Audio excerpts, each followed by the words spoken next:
Let's talk about that real estate piece, because I know you've, in your articles on bodyshopbusiness.com, talked about mailbox money. It seems like today, in most of these acquisitions, it's a no-brainer for the shop to the original owner to retain the property and lease it back to the buyer, and then they get mailbox money, right? But talk to me about that dynamic. So when you sell your shop, it's two separate transactions. There's the sale of the business, and then there's the real estate and whatever happens with that. So with the real estate, assuming that you own it, you have an opportunity to either, keep the property and lease it to your purchaser, which is, in our opinion, the very best exit for you because of having that mailbox money.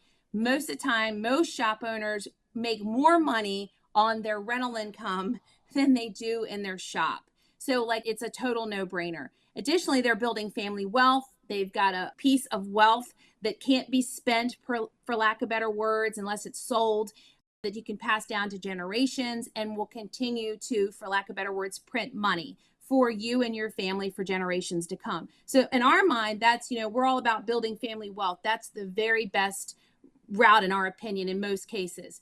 Then you have, the option to, get that lease in place and then sell the real estate post sale.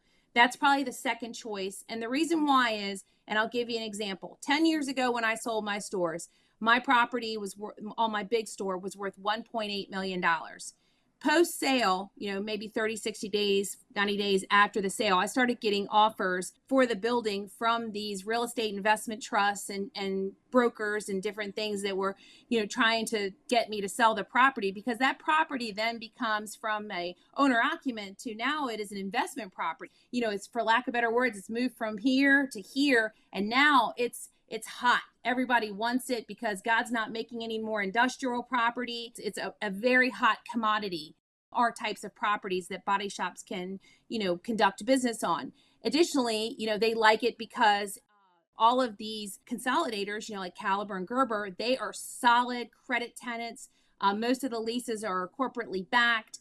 They know that they're going to get their money every month. They're not going to have to worry that a month is going to get skipped. These investors really, really like them. And again, I started to say my property was worth, I think I'm going from memory, 1.8 or 1.7 million, right in that range. We had just gotten a property valuation done because we had just refinanced it when we sold, and we were getting offers for $5.5 million for this property. So that's a huge, amount of money that if I'd sold the property directly to the consolidator, just thinking, look, I just want to be done. I'm just selling the whole kit and caboodle. You're leaving money on the table. So it's so many places, literally, that customers leave money on the table.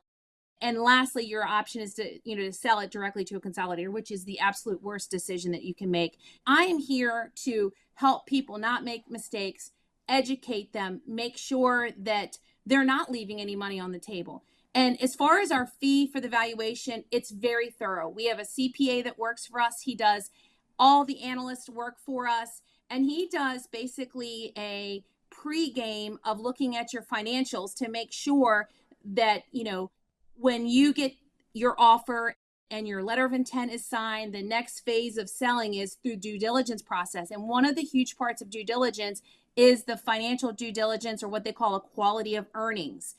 That is what blows up deals 80% of the time. So if you don't have your financials in order, you don't have your house in order, and you can't get through financial due diligence, there's no point in going to market and getting an offer. It's a waste of time. So a lot of times through the valuation process, we learn that the financials are not strong enough, or they're not going to get them through the financial due diligence process, because we're basically pre-gaming that, because we know what the consolidators are going to look for. So that's a huge part of the valuation process internally. But externally, what the customer gets is, like I said, a crystal clear understanding of the value of their business, from the business to the real estate, the taxes, and ultimately a net picture for just $3,850, like pennies. That is our cost. It's very thorough. We have at least 20 to 25 hours in these business valuations before we even deliver it to the customer. And then we spend anywhere from, an hour and a half to 5 hours with our customers delivering it and making sure they understand all the facets so that they can make a good decision. And it's so easy to get caught up in the pomp and circumstance of, oh my gosh, I just got an offer for $5 million. Like it totally changes my life. Well, you know what? What if you got 7 million? And the other thing you have to look at is the whole enterprise value, the sale price and all of the nuts and bolts, and the lease and all the nuts and bolts, or the sale of the property, or whatever that looks like. And ultimately take that and then come down here to the bottom corner. And what does that number look like?